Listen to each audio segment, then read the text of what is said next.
Et donc, à ce moment-là, le Glaoui El-Pacha, il est mort de rire. Il dit, on va lui jouer un mauvais tour comme ça.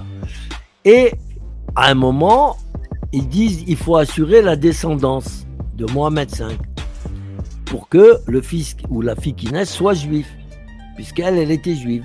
Et normalement, on tient la religion de la mère. D'accord ? Et ils disent, bon, on va dire à Mohamed V que sa femme est malade, qu'il faut l'envoyer à l'hôpital à Marrakech. À l'époque, c'était Marrakech. Et donc, une fois à l'hôpital à Marrakech, le Glaoui El-Pacha, il vient voir la reine qu'il avait offerte au roi et il l'a baisée. Il l'a ensemencée. D'accord ? Ce qui fait que l'enfant qui est né, elle était hubla, elle était enceinte, mais ils ont dit à Mohamed V, une fois qu'au bout de 2 ou 3 mois, parce que lui il la baisait pas, donc il la voyait grossir et tout du ventre, et il dit oh, qu'est-ce qui se passe? Et les Français lui ont dit maintenant tu fermes ta gueule, d'accord? Cet enfant là dans le ventre, c'est pas toi le père, et si on le dit au peuple marocain, t'es viré, c'est sûr. Un roi qui se laisse baiser sa femme et tout, ça peut pas être un bon roi. Et donc, il ferme sa gueule. Il dit maintenant, l'enfant qui va naître, c'est Hassan II. On va s'occuper de lui, nous, les Français. On va en faire un petit Français. Et c'est vrai que moi, Hassan II, il avait le passeport français. Et toute la famille royale ont encore le passeport français aujourd'hui, tous. D'accord ? Alors, qu'est-ce qui se passe ? Ils lui disent, voilà, maintenant tu fermes ta gueule, tu fais comme si c'était ton fils et tout. Hassan II est né, et donc il était juif. Voilà. Donc il ne peut pas être le descendant du prophète, c'est fini cette histoire d'Alaouite et tout ça, c'est mort. Et finalement, donc, Hassan II s'est marié avec une berbère, juive aussi, mais ça on ne l'a pas dit, ce qui fait que Mohamed VI, il est juif. Et berbère à 100%. Donc la vérité, la justice a été rétablie au Maroc, parce que la justice au Maroc, c'est que ce sont les berbères qui sont en la majorité, c'est eux qui doivent gérer le pays.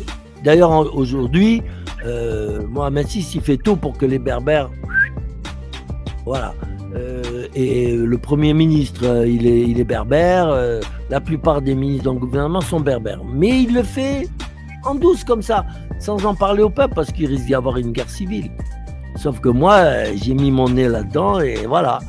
J'ai expliqué que, voilà. Donc après, j'ai dit, dans le tome 3 toujours, l'éducation d'un voyou, j'ai dit que le jour où Hassan II a pris le pouvoir, grâce à mon père, d'accord, qui a été obligé de laisser un médecin suisse assassiner Mohamed V, d'accord, ça c'est mon père, il a été obligé parce qu'on lui a fait du chantage et tout et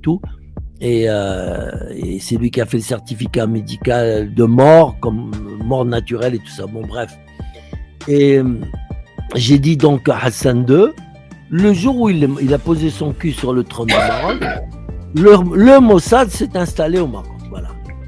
Et personne ne peut me démentir parce que j'ai dit que grâce à Hassan II qui a été l'espion d'Israël, les Israéliens ont gagné toutes les guerres contre 1 milliard d'Arabes, tu te rends compte ?